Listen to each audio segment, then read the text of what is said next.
నల్గొండ జిల్లాలో కాంగ్రెస్ పార్టీ 3 రాజకీయ కుటుంబాల కబంధ హస్తాల్లో బందీగా మారింది. గతంలో ఎందరో జాతీయ రాష్ట్ర స్థాయి నేతలను అందించిన ఉద్యమ కిల్లా నేడు 3 కుటుంబాల రాజకీయ గుత్తాధిపత్యానికి కేరఫ్గా నిలుస్తోంది. ఏళ్ల తరబడి పార్టీ కోసం కష్టపడ్డ వారిని కాదని కేవలం ఆ 3 కుటుంబాల్లోని సభ్యులకే పదవుల్లో ప్రాధాన్యత ఇస్తుండడంపై ఇతర నేతలు, సామాన్య కార్యకర్తలు ఆవేదన వ్యక్తం చేస్తున్నారు. ఇప్పటికైనా కాంగ్రెస్ హైకమాండ్ ఈ విషయంపై దృష్టి సారించి పదవుల కేటాయింపుల్లో అందరికీ న్యాయం చేయాలన్న డిమాండ్ వినిపిస్తోంది.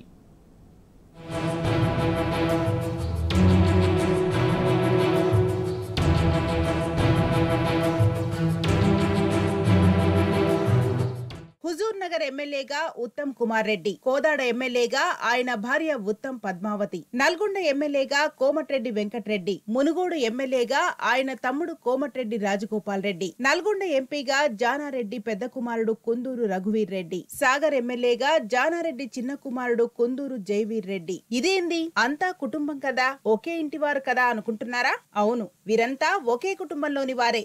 రక్తం పంచుకు పుట్టిన దగ్గరి బంధువులు. ఉమ్మడి నల్గొండ జిల్లాలో ఇంతే మరి. వారు, వారి కుటుంబ సభ్యులు, దగ్గరి బంధువులు మాత్రమే రాజకీయాల్లో ఉండాలి. వారే గెలవాలే. ఇది లెక్క. తగ్గేదిలే అంటారు.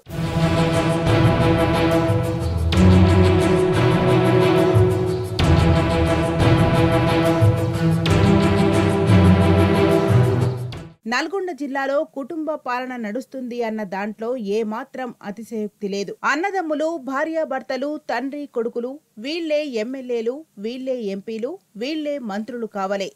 ఇది కాంగ్రెస్ తీరు. కాంగ్రెస్ పార్టీ చేసిన అరాచకం. నల్గొండ జిల్లా కాంగ్రెస్ రాజకీయాలు అంటేనే ప్రజలకు వెగటు పుడుతోంది. ఇంకెవరూ లేనట్లు అన్నదమ్ములు, భార్యాభర్తలు, తండ్రి కొడుకులకు టికెట్లిచ్చిడేందో అని పార్టీ కార్యకర్తలు లోలోపల మదనపడుతున్నారు. నల్గొండ ఎమ్మెల్యేగా కోమటిరెడ్డి వెంకటరెడ్డి గెలిచిండు. మునుగోడు టికెట్ తమ్ముడు రాజగోపాల్ రెడ్డికి ఇప్పించుకుండు. ఇద్దరూ గెలిచిండ్రు.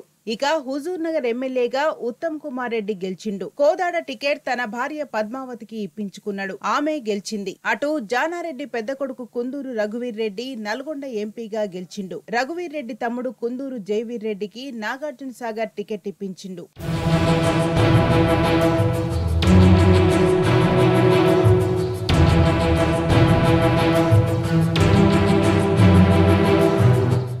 జిల్లాలో పార్టీని నమ్ముకుని కష్టపడ్డ నాయకులకు, కార్యకర్తలకు పంచనామాలు పెట్టి ఈ 3 కుటుంబాలే రాజ్యం ఏల్తున్నాయని వాపోతున్నారు కాంగ్రెస్ కార్యకర్తలు.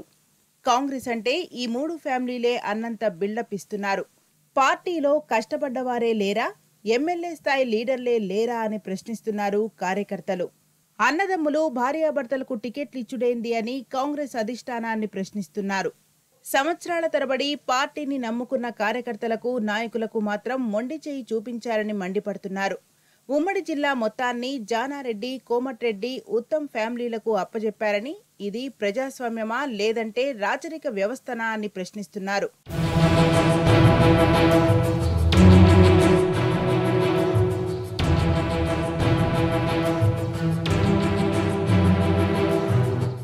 నల్గొండ జిల్లాలో ఈ 3 కుటుంబాల అరాచకమేంది అని ప్రశ్నిస్తున్నారు ప్రతి ఒక్కరూ. వీళ్ల కుటుంబాలే రాజకీయాలు చేయాలనా, వేరే వాళ్లు లీడర్లు కావద్దా, ప్రజాసేవ చేయొద్దా అని కార్యకర్తలు వాపోతున్నారు. ఇప్పటికైనా కాంగ్రెస్ పార్టీ అగ్రనాయకత్వం ఈ 3 కుటుంబాలను పక్కకు పెట్టాలని, నిజమైన కార్యకర్తలు, నాయకులకు అవకాశం ఇవ్వాలని కోరుతున్నారు.